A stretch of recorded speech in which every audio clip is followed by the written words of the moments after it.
votes for if we have more than one speaker speaking, or we also do what's called table topics, where you have to do an impromptu speech, where somebody gives you a topic and you have about 5-10 seconds to come up with a 1 to 2 minute speech.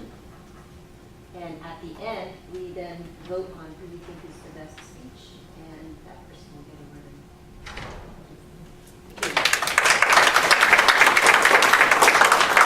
It is my pleasure and honor to bring up our speaker today, a guest speaker. Thank you, David Bullock. Would you please?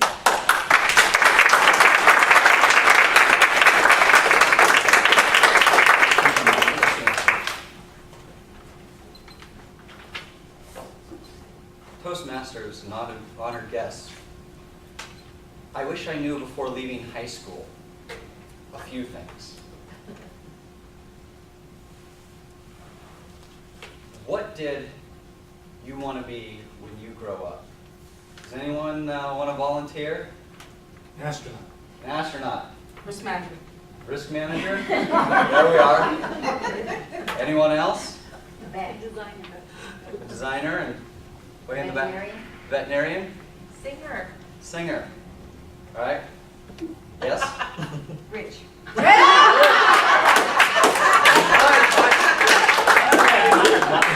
That's my goal right there. No, seriously, that was my goal. So, aside from risk manager, are you a risk manager? You're in the right building for I it. am definitely in the field. Okay. Did anyone else become what they wanted to be when they? No? When you were a child, no? No one's rich? Yes, one. We have one back there. I wanted to be a registered nurse. I am a registered nurse.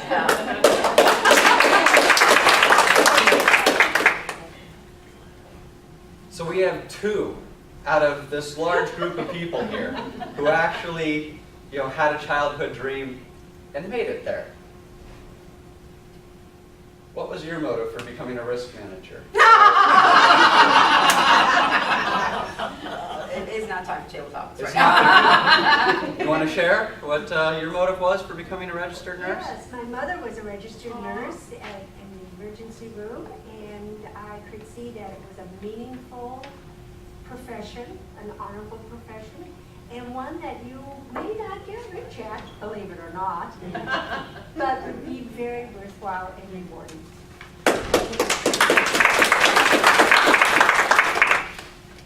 My motive was money. I wanted to be rich when I grew up, and I didn't care what I did doing it. So that led me through my childhood into adolescence, and still not having a clue as to what I was going to do to become rich. And I eventually gave up on the goal for something that I find far more valuable: having fun. I haven't made a whole lot of money at having fun, but I do tend to have fun. But towards the end of high school, there were a few things I wish I had known by the time I got out.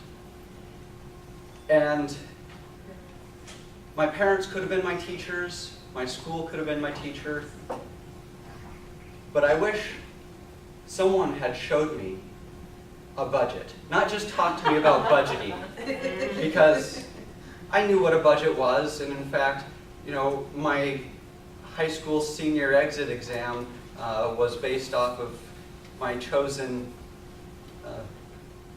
activity. I wanted to be a stock investor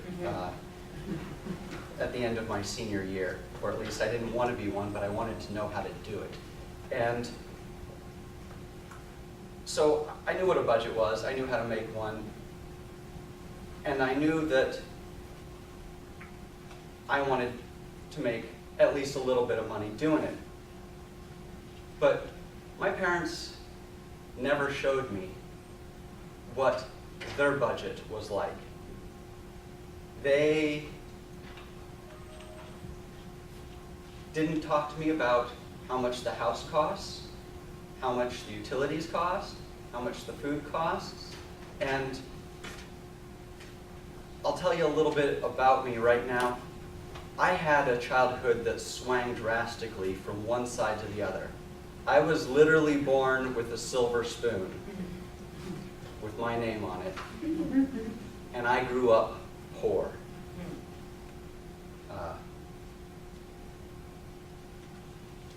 My parents were in real estate, and in 1989, when the real estate economy crashed, very similar things to what are happening now, they went bankrupt, and we moved into their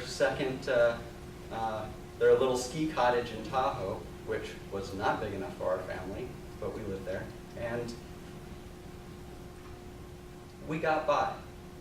But the whole time growing up, I found that $100 was a lot of money. Anyone think $100 is a lot of money? I do if you ask me to pull it out of my pocket right now, but if you make it through, then on a yearly basis, none of us would say $100 is a lot of money. But we make it on many hundreds of dollars every month, and many more every year. So I wish I had learned what a budget was. Cost of entertainment. My entertainment at the end of high school was getting in my car. I scraped together $2,000 and bought this Porsche that didn't quite run, and with another $2,000, my dad helped me make it run, and I would go down and I would cruise Sunrise. That's how I had fun. Shortly after high school, I had my first cell phone. You betcha I had a little white board with my phone number on it that I would hold up. When I made eyes with that, yeah, you betcha.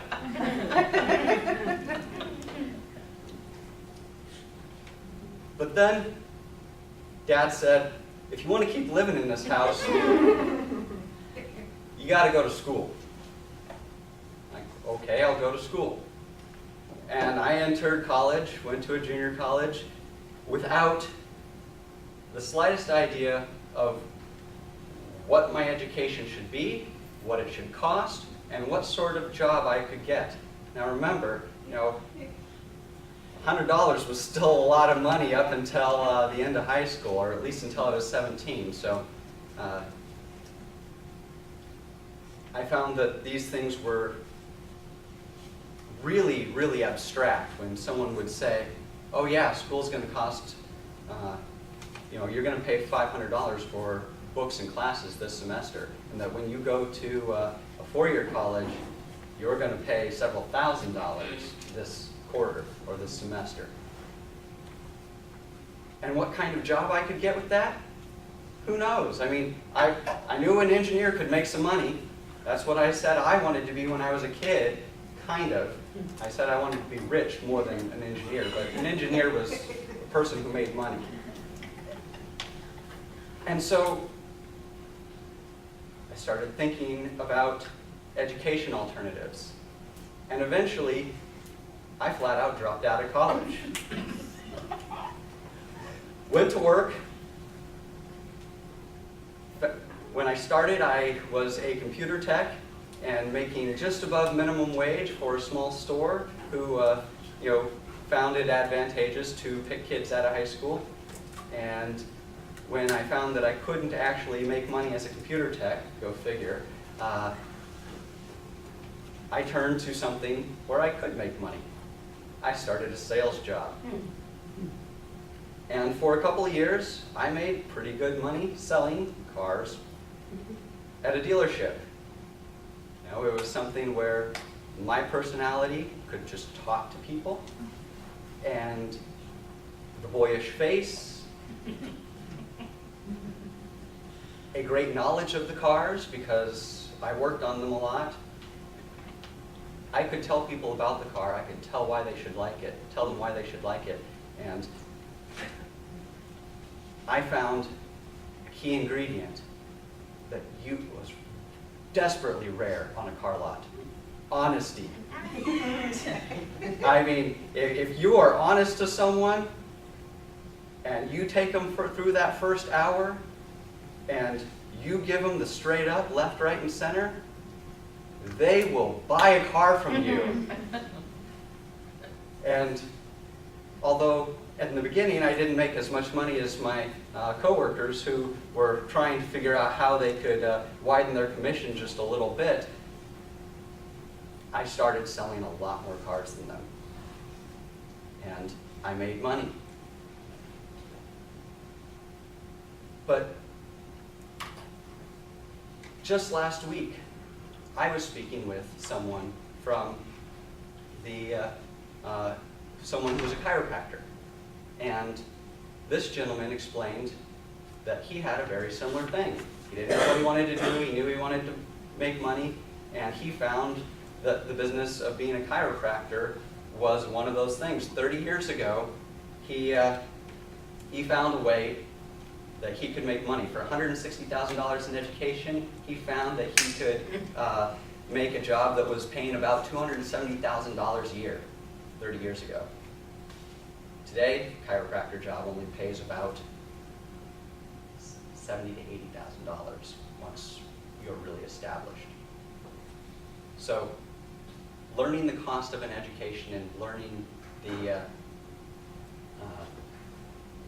learning how much you can actually make out of it as time goes on was something I wish I had learned. And then the last thing, retirement.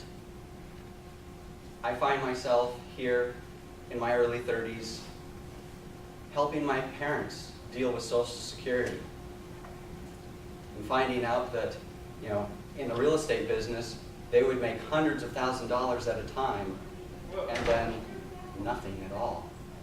We were in the business of flipping houses, and my parents believed greatly in child labor. So we would move into a house, we'd fix it up, and we would sell it. And, a couple $100,000, $300,000 after a couple of years, it made ends meet. And then, there'd be nothing for a couple of years, and I had no idea that this is how their budgets ran. But now I find myself going over their Social Security reports, and they don't know why it's so low. And as I go through, there are year after year after year where there are gaps where they had no income, none at all. And thinking about retirement, there are things like pensions. What jobs afford pensions these days? Anyone know?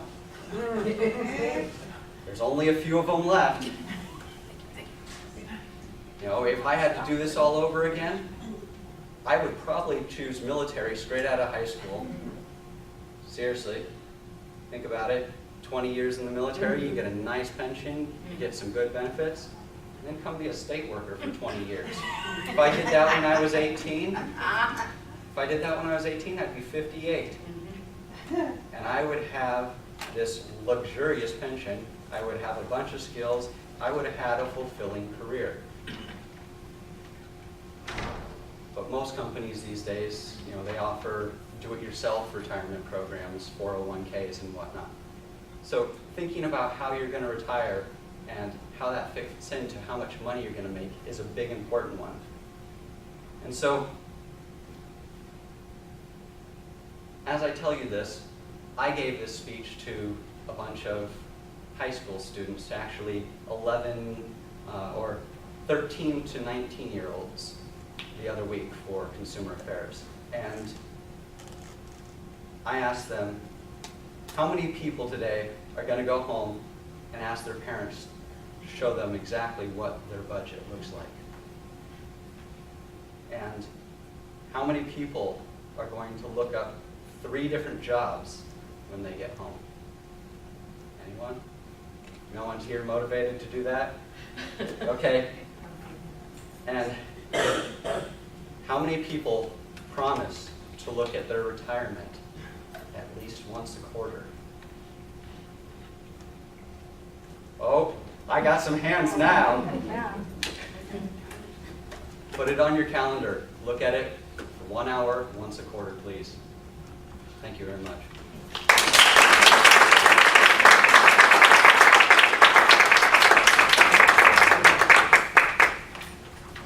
Excellent. And at this time, I have the pleasure of introducing Kathy